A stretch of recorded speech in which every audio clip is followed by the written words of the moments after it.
This is completely an unscripted session. It's on the EU. We had to throw most of the conference programme away for today on this part. Obviously the world moved in a direction that we hadn't anticipated, so it would have been foolish to try and have a conference without paying any sort of service to the decision that was made last week. The group leaders are all going to speak for a couple of minutes. Are we? And then, yes you are, I'm sure you should have been told about that. Only a couple of minutes each, not crowd you out, and then the rest of it's either questions that the group leaders will try to answer, or probably more realistically, worries and concerns that you may have. As David's already said, Greg's here, he's going to take notes, or at least people will take notes so he's aware of what they are, but earlier your questions firsthand, he's not going to be answering those questions. If they're direct questions, they need to be aimed at a group leader. If they're just general statements, that's fine. We don't have to get all the answers today, we just need to try and understand what all the questions are going to be. So, without me speaking any longer, straight over to Nick, and we'll just run through on this line. 2 minutes each, please. Thanks, Gary. My niece, my 17-year-old niece, summed up the view of a lot of young people over the referendum result. She said to me, I think my future just got a lot smaller. And there's something for me around how do we respond to the challenges that the referendum has thrown up to us without, as Democrats, challenging the result of the referendum. I think my own view and that of my party is that we have to respect the outcome. But there's no doubt that it's exposed our divisions as a country from north to south, or probably more accurately London to the rest of the country, from rural to urban, from young to old. And there are 4 challenges that I think we need to think about. The economic challenge. How do we demonstrate that we are still serious about trade, still open for business and committed to tariff-free trade wherever possible? How do we make sure, in the context of our economy, that our universities continue to thrive, because our university sector almost wholeheartedly backed a Remain vote because of the importance of international students? There's a financial challenge. In particular, European Union funding is central to a lot of the devolution deals that have been negotiated, and a lot of us are looking for assurances about what the future might hold in that respect. And of course, for local government, we know how turbulent the last few years have been. Local government, I think, can offer some stability, but to do that we need some certainty of funding and some guarantee that we are not going to go through major shocks either over the next few years. There's a constitutional challenge. Greg said that local government will have a seat at the negotiating table. I think that's hugely welcome. But the question for us as a local government family is, what are the important questions and what are the important issues that we need to fight for and push for? And there's also, I think, frankly, a political challenge, because many people voted for many different ways in the referendum, and many people had particular things that they thought they were voting for. The people that voted for reductions in red tape were put in conflict with the people for who those are their employment rights. People who said that we should tear up regulation were in conflict with people who want to protect our environmental standards and progress. And people who wanted to get rid of legal bureaucracies were pitted against people who think that the progress we've made on human rights over the last few years is really significant. So our challenge will be to have a debate amongst the local government family about what are the key issues that we want to see as a result of this, and make sure that as a country we continue to be open, outward, welcoming and engaging. We all have a leadership responsibility to do that. And let's not forget, of course, we're all twinned with many European towns and cities, and that can be an important link of friendship over the next few years.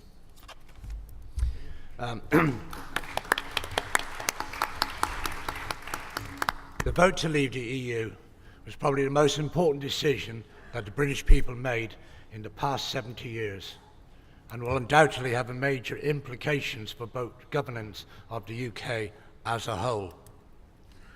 However, with negotiations to begin, it's important that we do not lose sight of the fact that just in this 1 week alone, how much has changed. And as Greg has said this afternoon, that local government will have a place at the table.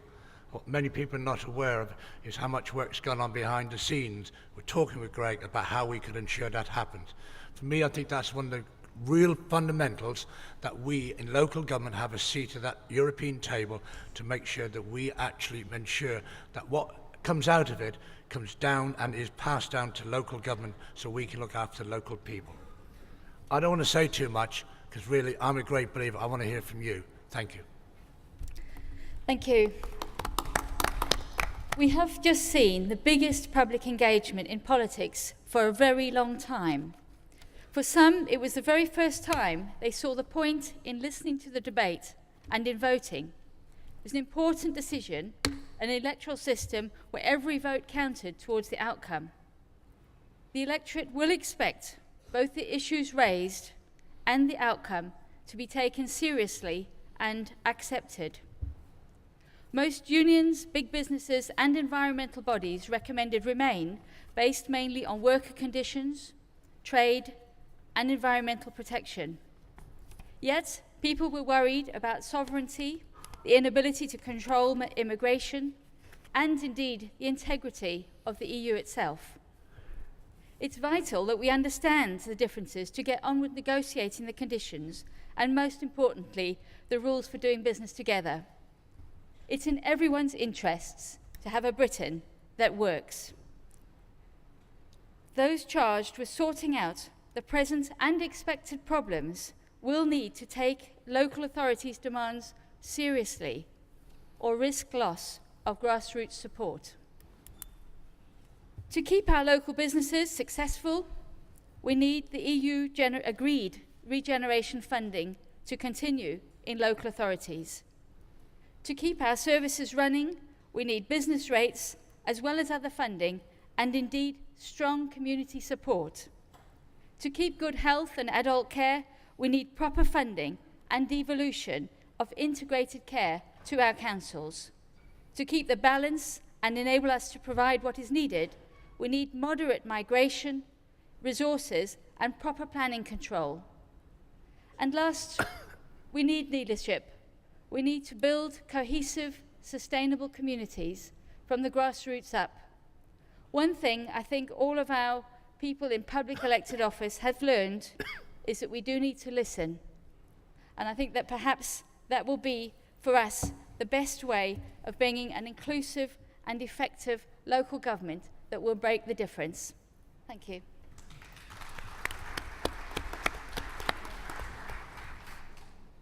Colleagues, I campaigned for a Remain vote in the referendum, but the Leave camp won, and as a Democrat I've got to abide by that decision and try to make sure that what the people of the country voted for happens and we get the best deal possible. Personally, I thought both campaigns were appalling, and I think people came out of it knowing as little as when they went in. On the one hand, we had the Prime Minister with his tales of woe. On the other hand, we had a Leave campaign, which I think most people now accept, came up with some completely untrue claims and promises. So our job now, I think, in local government is to try to make sure that we're at the table during the negotiations for us to leave, and my thanks to Greg for his commitment to that today. There are two things that follow from the referendum that really worry me. The first is the wave of racist attacks that's been made across the country.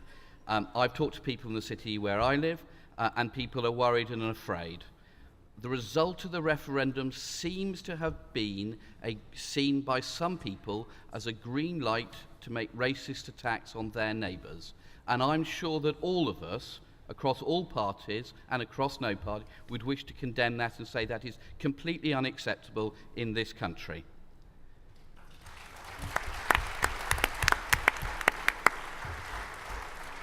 The second thing I find frightening is there appears to have been no preparations within government for what happened if there was a Leave vote.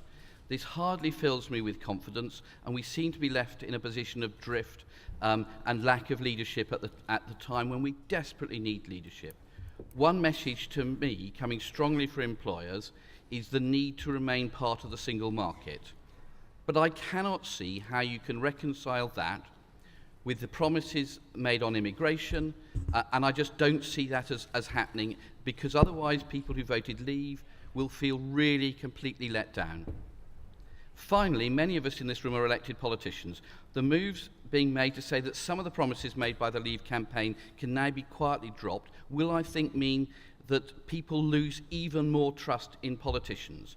You cannot drive round in a van that says 350 million quid will come back to the UK each week to go into public services and to stop cuts without delivering that. And that is a responsibility for those who led the Leave campaign.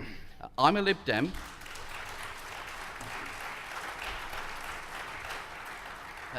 I'm a Lib Dem, and it's quite nice to be in a party which is not going through turbulent times. And it's also quite nice to be in a Lib Dem... Not enough of you.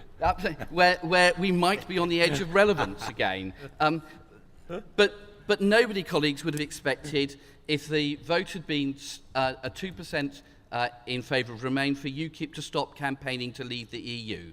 In the same way, you cannot expect those of us who believe in working with others for the common good to stop campaigning for us doing that. And we will continue to do so while accepting the result. So overall, now is the time for all of us across party, between central and local government, to work calmly together to get the best possible deal for the people of the UK, or what is left of the UK after this vote. Thank you, colleagues.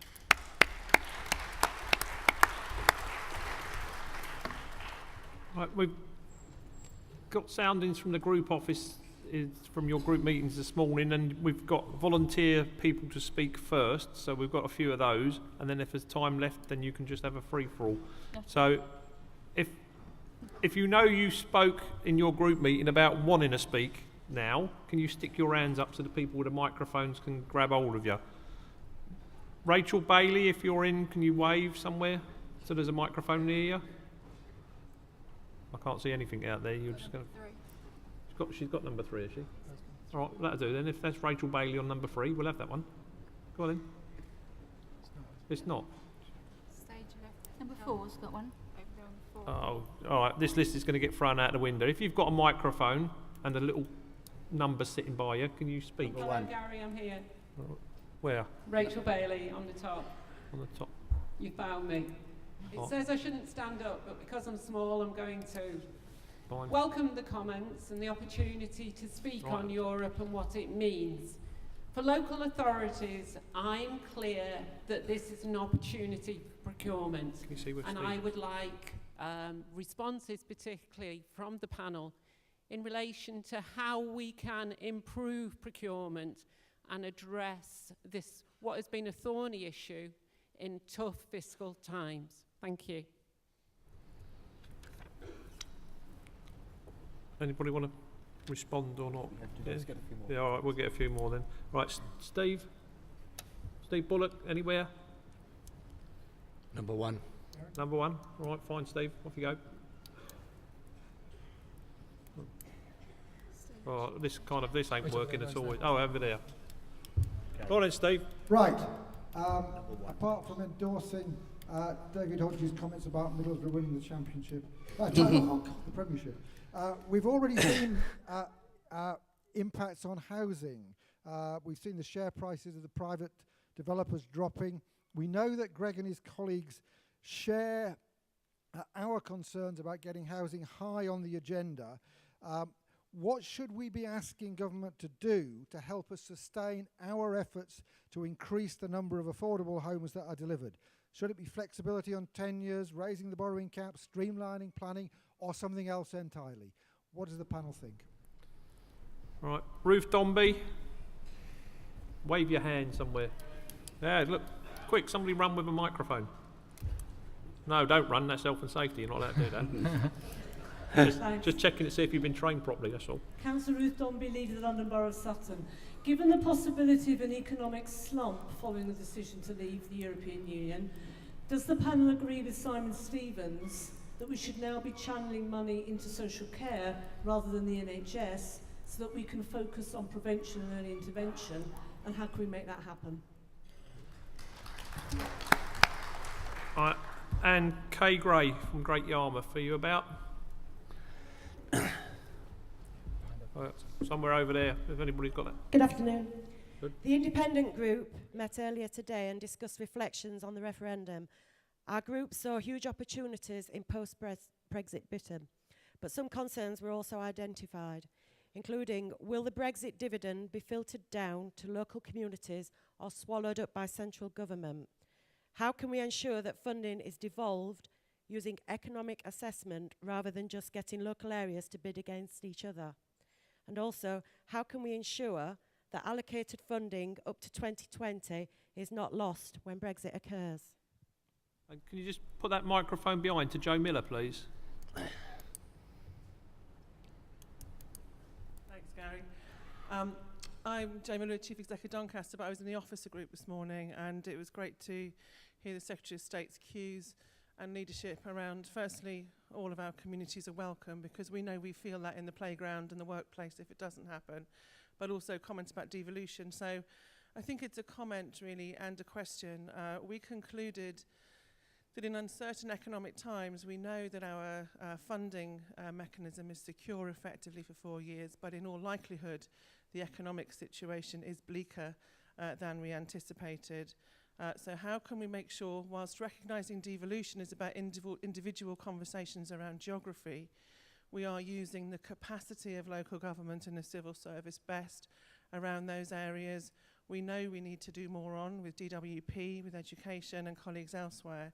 And is this now not the time for public service reform to be right at the very top of the agenda, and one which we all come together on rather than be sectorally split by our geography or type of organisation? Right, and we haven't rehearsed this bit either, so group leaders, starting with Gerald, come back this way. Don't feel obliged to answer every question, but just the ones that you want, and the rest we can capture as we go through.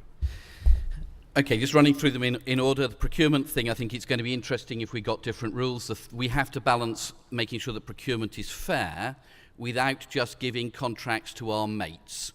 And I think in local government in the past, there was some of giving contracts to our mates, but I think we will have to work out a new way of doing it.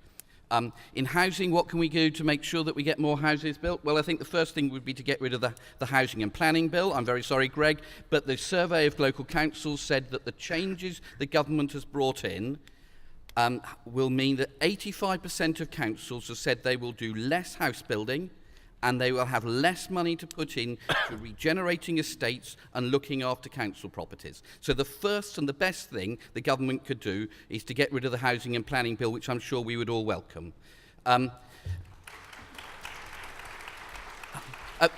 Finally, Joe, I think that there is an opportunity for us. My understanding in terms of the skills and the training agenda is the government puts money through, I think, 43 different organisations to deliver skills and training, which wastes enormous amounts of money in transactional costs and fails to deliver much of any use or value. Actually, in local councils, we've got really good relationships with the firms in our local areas. And actually, we are the people who could be able to deliver that training, that support, those skills, skill jobs to the employers in our local areas. We could do it better, we could do it cheaper, we could do it without wasting the enormous amounts of money that central government waste. So I think there are several different things we can do. Marianne? Thank you. Firstly, the procurement, we've done a lot on commissioning, and of course there's been a lot done previously and last year, both locally and nationally on that. So I think there is a lot known, and it's just about making sure that we can genuinely be clear on what we want when we're trying to prioritise and include more volunteers to come forward and all of those things. It becomes a much more complicated package, whilst at the same time we're still trying to get it so that our local businesses can succeed in the process by making sure that the sizes of the contracts and so on are appropriate. So I appreciate the question, and I do think it is a big issue, because money in our councils is clearly going to be a very limiting factor unless we can think of much better ways of doing things. The affordability of housing is a big one, because I don't agree with the philosophy of just building a lot more houses, because we don't have a closed market. Anybody in the world can buy our houses, and they do, and that obviously increases the demand and therefore makes it very difficult for local people to purchase at the right price. The suggestion that came today did help, I thought, about the release of land into smaller packages so that local builders can actually build, rather than, as we have in one of our areas, with very large amount of housing permission given. How many are they going to build in the next few years? Maybe a dozen, perhaps, because actually it's not in their interests in flooding the market. So I do appreciate that it's really good if we can get some better mechanisms to release those lands to make the housing that's already agreed to allow it to happen. I do wonder also if there are other ways of building at different prices in other countries. We can actually build more cost effectively, might be another way of looking at it. I won't cover all of them, but just to say about the funding that's coming locally is really important. We've talked about the EU money that's been promised and on which areas are relying. And then if that process, that money was given according to need. If we then have a bidding process which is not based on that, but based on another criteria, then that's going to, maybe growth or other criteria, it's going to make it quite difficult for those councils who are simply surviving. That's enough for me. Thank you. David? Yeah, on procurement, you know, 40 years ago, local government had some interesting people around. I think they've got a lot better people around now. And I think local government over the last 6 years has become really professional and really stepped up their mark.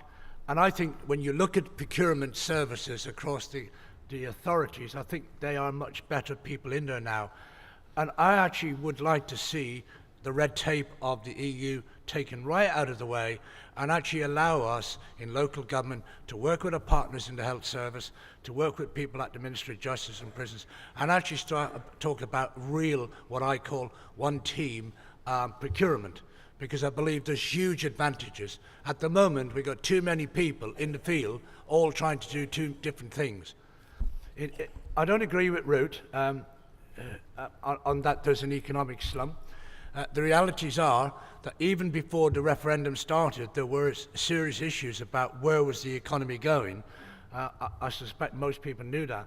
The fact that we had a little bit of nonsense on the referendum day was down to the market. The market was trying to place something. I know that, my son works in it. And so for me, it's much more, I'm not worried about the market. The market will right itself in time. It's already started to do that. And the pound will eventually. But the key factor is, for me, it is about social care and about the demand-led pressures. And we need to try and put in prevention factors, but we also need to recognise everybody, right from the top, the Prime Minister, whoever that's going to be, needs to recognise there's nobody can do anything about the demand-led. It's a fact of life, and are we there? I totally agree about skills. I'd like to see more skills devolution down, and you'd use Greg's devolution vehicle to get skills training and skills money down. We don't need 40 or 50 departments in central government looking at this. And as for housing, I think we missed some unique opportunities. There are new technology systems out that I know about, and I've been trying to speak to somebody, and I'm hoping to speak tomorrow to them. There are real opportunities, and we're looking at how much does it actually cost to build a house. And I think that's the key. If we can find new technology to build houses at a lot less, then I think that will give the young people, because most of us, the older ones like us around, we've probably got our house, but what about the young people? I really get quite cross when I hear people saying, I'm never going to give planning permission over my dead body, when actual fact it's the young people who need a house. And I get quite really annoyed when people say to me, but we should never build here. Well, my attitude is we should build the houses that the people need. And I do agree with Greg that there are too many sites protected for too long, and we in local government should be doing something about it. I've advocated that if you can't build in 5 years your planning permission, we in local government should put a tax on them. I think that sounds a good idea to you. That's it. All right, Gary. A lot of the debate around housing tends to focus on the issue of supply and how do we increase numbers and build rates. There's a potential different scenario as a result of the referendum result, which is that we'll see some areas, particularly relatively high density urban areas, with a relatively rapid depopulation as a lot of EU citizens leave the country. I'm not saying that's going to happen, but I think that's a likelihood, a potential to happen. And a number of us have been through the situation of having rapid depopulation in and leaving a glut of poor quality, often private rented sector housing stock, which then becomes really problematic. And so what we've got to realise is that there are different forces in the housing market in different parts of the country. It's not uniform, and we will have different challenges based on where we are, which is why local solutions have to be the way forward here. We cannot simply have a one-size-fits-all. Similarly with the issue around social care and the NHS, of course, we are all bought into the concept that there needs to be much better integration between health service and social care, and that prevention is better than cure. We had a debate around that in the General Assembly just this morning. But if this was easy, it would have been done long before now. It's difficult because of different organisational reporting arrangements, different working cultures, different pressures. And one of the challenges that we will face, not just in the NHS, and there was some debate around this in the referendum campaign, but particularly in our social care sector, is that a lot of our care sector relies on migration and EU citizens to support it, to do the low-paid jobs that are so essential to keep our care sector going. And we have to understand, and I don't think we as a sector really understand what the workforce implications may be, and the consequences of a rapidly changing workforce will be upon us very rapidly. And so we need to start doing some urgent thinking now about how we can link the potential for population change and the potential for people in effect to be leaving the country in relatively large numbers, which is I think a distinct possible outcome, with the training and skills agenda of resident populations here, because we clearly have a mismatch between skills on offer and skills training on offer and what people are taking up. We did an audit in Newcastle a couple of years ago about the numbers of skills providers, and we stopped counting at about 600. What that tells me is the skills system is incredibly fragmented and is probably therefore really quite inefficient. And part of our devolution agreement with the government is around better coordination of skills funding so that we can more accurately have a conversation with employers around what are the skills that they will need in 2, 3, 5 years' time, and how can we start ensuring that we match fund public sector skills investment with the skills funding that employers themselves can bring to the table. How can we get better value from the investment that we can collectively make? And that's really only a conversation that you can have at a local level. It just doesn't work at a national level, not least because different parts of the country have very different economies. And on the economic concerns, we're clearly seeing some turbulence in the economic system as a result of the referendum result. Therefore, I think, therefore, even more important that we have a clear understanding, and local government is good at this, a clear understanding of what our economic strengths are as a country. Because if we understand our strengths, we can then understand how we therefore need to navigate a different system and what we need to push for and ask for in a new system that help us play to our strengths, whether that's advanced manufacturing and exports, or whether that's international capital and finance, or whether that's the service sector, or whether that's retail, or whether that's the food and beverage industry. So we need to have a sophisticated understanding of that at a national level, which is why having local government input into the exit negotiations is really significant, because we're able to bring real-time information about what's happening in our economy to the table in a way perhaps that other bits of the system can't do. Right, now, we were freestyling this a little bit, and it's clearly not going to work. We've still got 6 people who the groups have teed up to do some more questions. The group leaders do talk far too flipping long, so we're not going to fit them all in. There's a guy right up the back there that his arm's been up for so long he's going to drop down with some sort of illness if we don't get him to have that question. And it looks like the only way we're going to get his hand down is if somebody goes up them stairs with a microphone. So that guy up there, but while somebody's getting a microphone to him, anybody got their hand up where a microphone's near? If you've got one, grab it. If you've got hold of a microphone, you can speak. Number 1. Well, one's a speaker as well. We'll have that one. One's a good one. And then 1 4, then that bloke up there with his arm up. And very short questions or just very short statements, please. Thank you.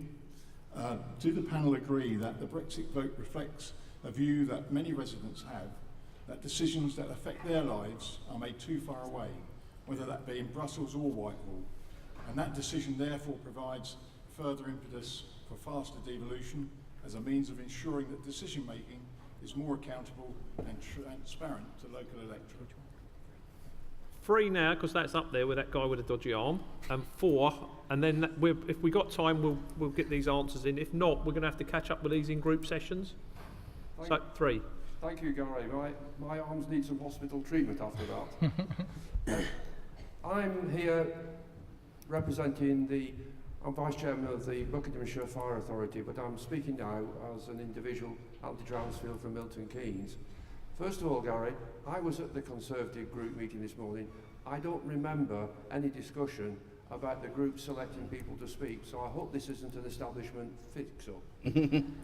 Now, to the group leaders, particularly the Labour and the Lib Dem group leaders, can I ask you to move on from the election? You both said you accept the outcome, but then continue to argue.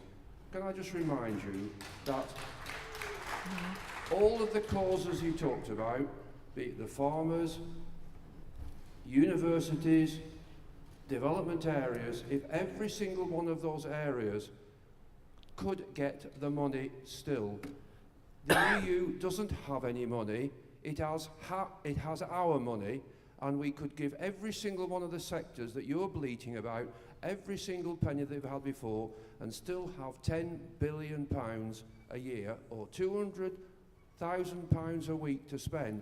Wouldn't it be better to move on, be positive, and talk about how we can spend that £10 billion rather than bleating on about an argument you've enough lost? already. I think you made your point. They will have to respond if you let them get time to do it. This microphone here, and that's the last of the questions, and then you feel free, guys, to start with Nick and go back that way with the answers. Yeah, thank you, Chair. And can I just echo Nick's words, which actually were very positive, constructive and forward-looking, about welcoming Greg's offer, about coming together, creating the forum where we too can put forward our representations in terms of the forthcoming negotiations. But looking to the medium term, which is where those negotiations are going to be, in effect, leading us towards. Into the medium term, we're talking about something in the region of £5 billion worth of structural funds that, to one way or another, they come through or into local communities. And that kind of spend is quite significant. When we talk about it in the context of devolution, and as Greg very candidly sort of described to us, not all is in agreement across the government as it currently stands in various government departments about how far-reaching devolution should be.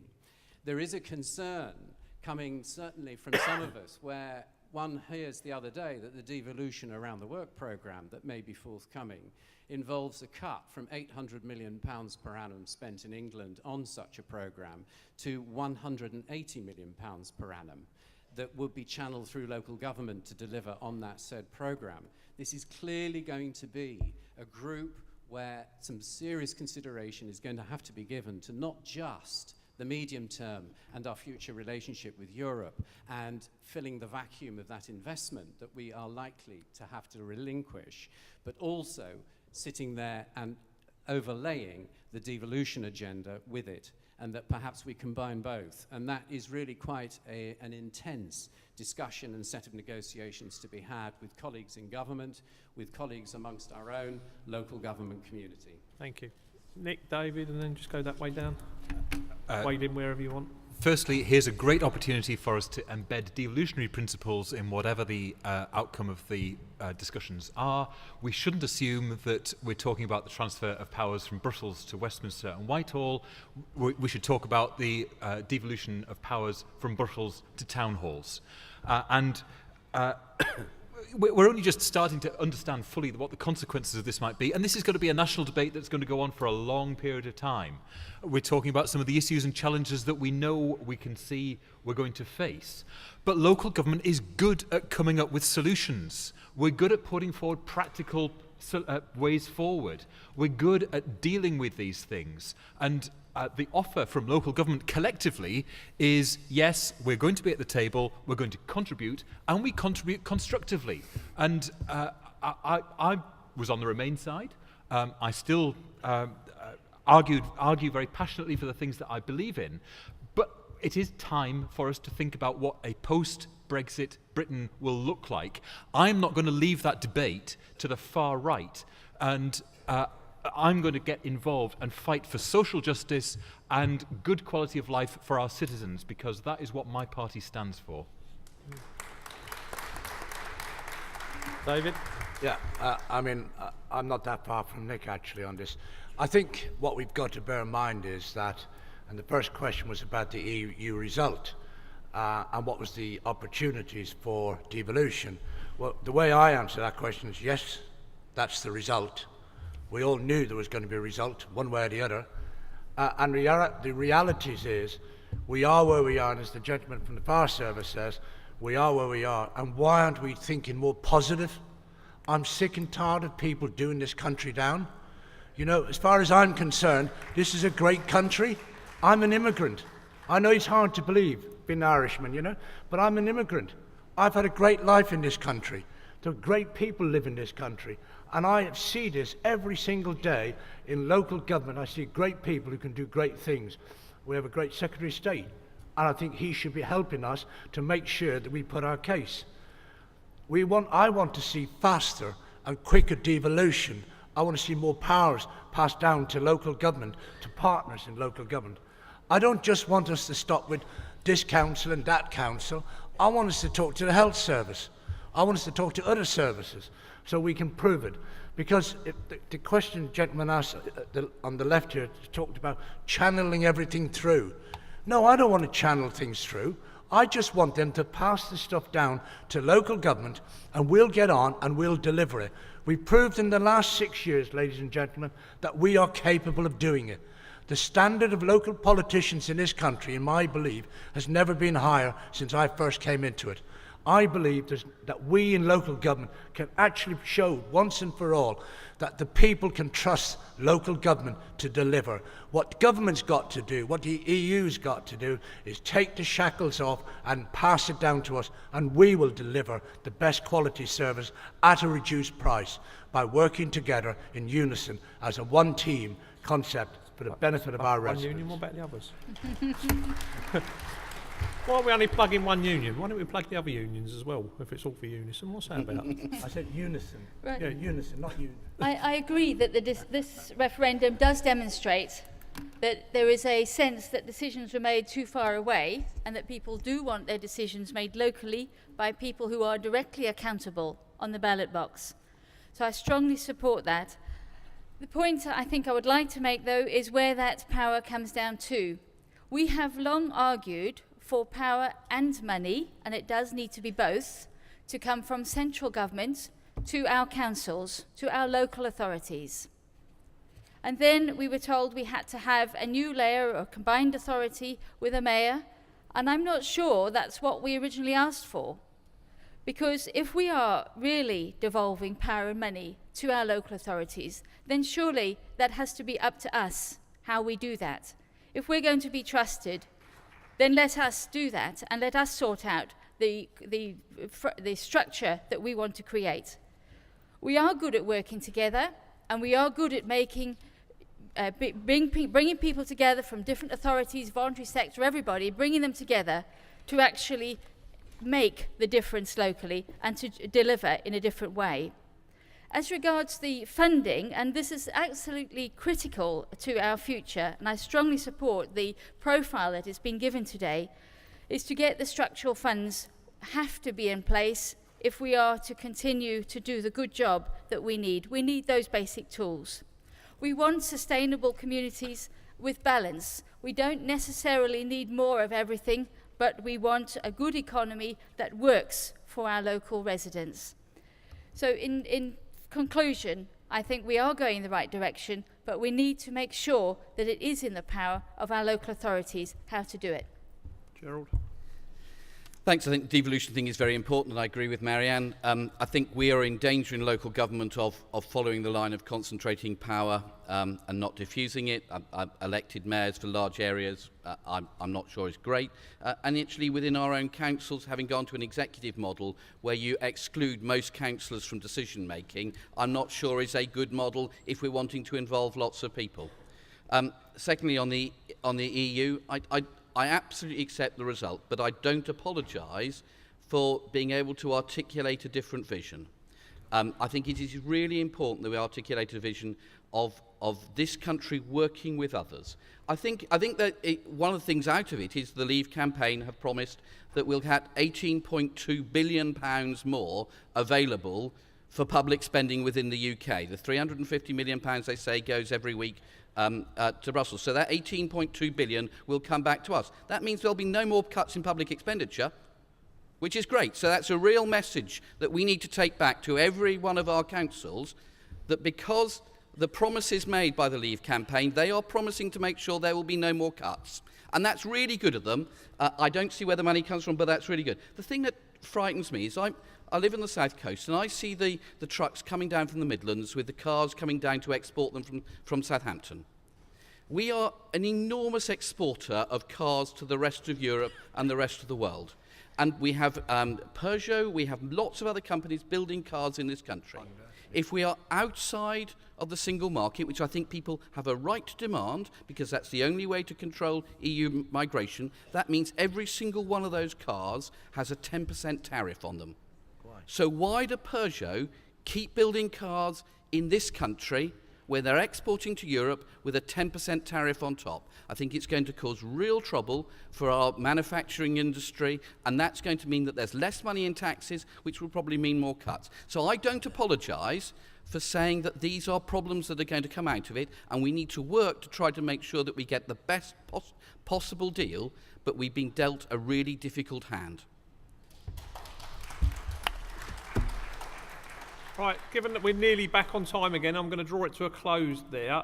Clearly, there's a lot of people who've got questions that we didn't get to listen to, and therefore no chance of finding the answers.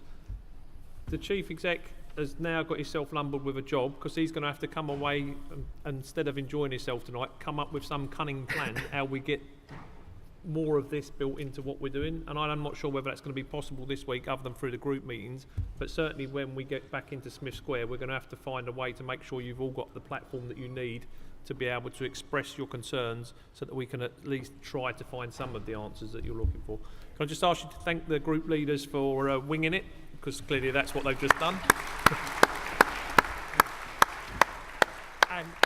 And you've now got about 40 minutes for tea, coffee and whatever else you do in those sort of breaks.